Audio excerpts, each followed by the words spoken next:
What's up, guys? So another vlog. As you can see, charger's off again. I may or may not have heard it. She's definitely got a rattle, so it's definitely hurt. Here's what it is. We'll throw another engine in it, go back to the dyno. But what we found was the fuel filter completely clogged. Some shit managed to get into my tank. It completely clogged the fuel filter. It's not a very big one, but it's aeroflow, and it managed to clog all the way up so we had no fuel pressure at all.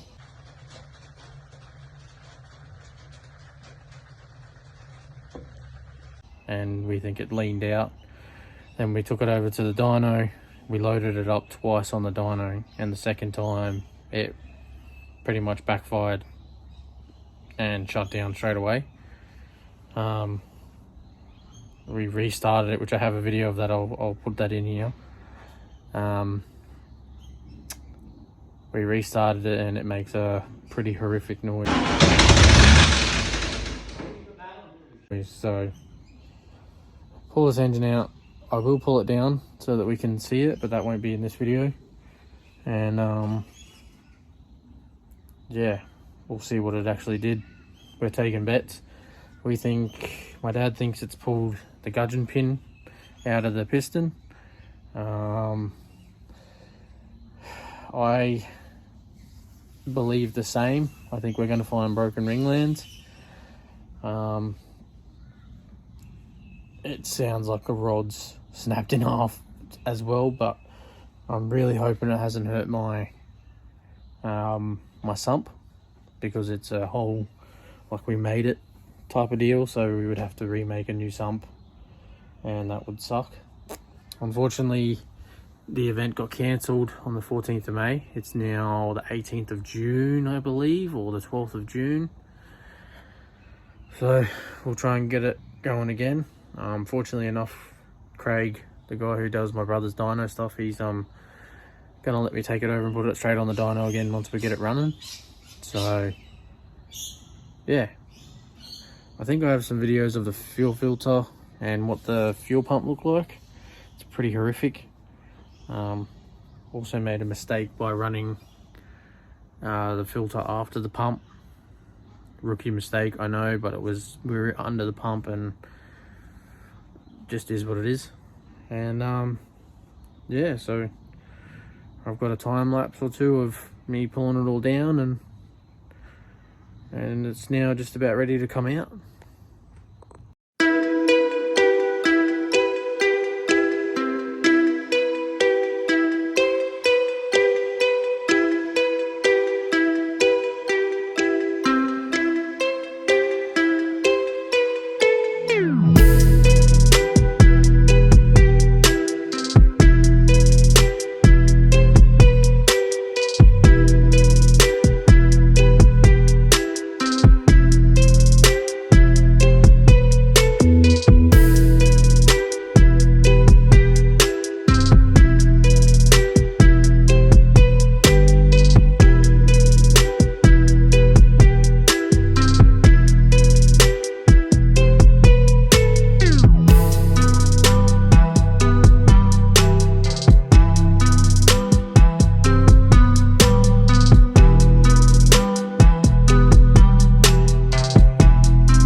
A mess.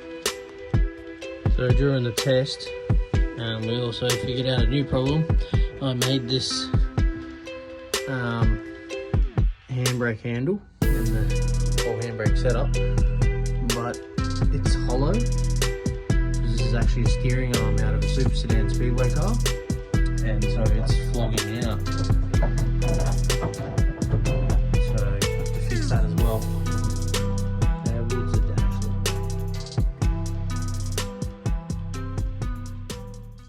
Right, so we've got power steering pump off, all the wires for the alternator are off, all of our wires for like everything, fans and all that, off. The supercharger's off, the wire for the starter motors are off. Starter motor is off. Ignition's all unplugged. We've got to do extractor bolts and engine mount, but unfortunately, because this car, because it's so tight, we have to pull the gearbox out first, because it won't come out gearbox and engine at the same time. So I need to do the tail shaft and the gearbox, but unfortunately it is a river in my shed and that's not going to work. So unfortunately that means we're at a standstill because of the water. We can't get under it and pull the gearbox and the tail shaft. Unfortunately, I'm not laying in the water. I'm not getting sick to do it. I can't think of anything else that I can do, unfortunately, until it either dries up a little bit or I can get it in the shed. Yeah, so this video will also end up being a couple of days long, I suppose, because I can't get the whole thing out today and I would like to make that one video. Alright guys, so touching back in, it's been a week unfortunately. Excuse the hair. We've got the engine out.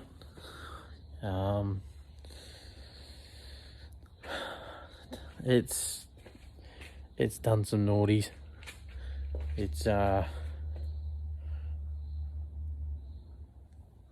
That's what's left of number one piston. So we pulled the head off the engine today, got it out of the car. Obviously with the bonnet up probably would have been a better shot, but she's out of the car.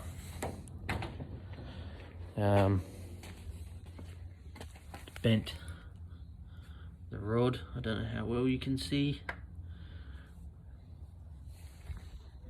Bent the rod. Smashed the bottom of the piston off. Pull the sump off tomorrow. We have another engine pretty much ready to go. Spent all day trying to get the head bolts out of these two engines. Whew. Cannot work out why, but they just, the heads of the bolts with the rattle guns and stuff, they just strip off.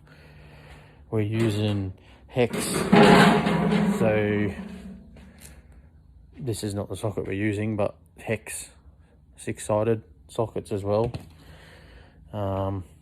Also tried impact sockets, just keeps rounding them off. This engine, the new engine, we end up going and buying bolts to weld on to the top of it to get them out. That was the only way we could get them out. So gearbox on the floor, exhausters on the floor, engines on the floor. I'm pretty much taking up the whole bay in my dad's shed at the moment, just with engines and stuff out of the car. Yeah, it's shit. I'm not real happy with it, but this is motor racing, and what can you do? We're trying to pioneer something that a lot of people haven't really done, so we're going to break some stuff. Anyway guys, I think I'll probably end off the video here. Tomorrow we're gonna, like I said, attack and put another engine in. I've got to swap the sumps over, the oil pump, pickups. I've got to put the head back on. I think we're going to use my head studs this time because I don't have any head bolts, and to be honest with you, I can't afford new head bolts. Yeah, that's going to do it for tonight and this video, and I'll see you on the next one. Thank you for watching, and welcome to all my new subscribers, and thank you for subscribing. If you're liking the content, please think about sharing it, leave a comment, say hello. I've been really enjoying talking to a couple of yous on the videos. So yeah, thanks guys, and have a good one.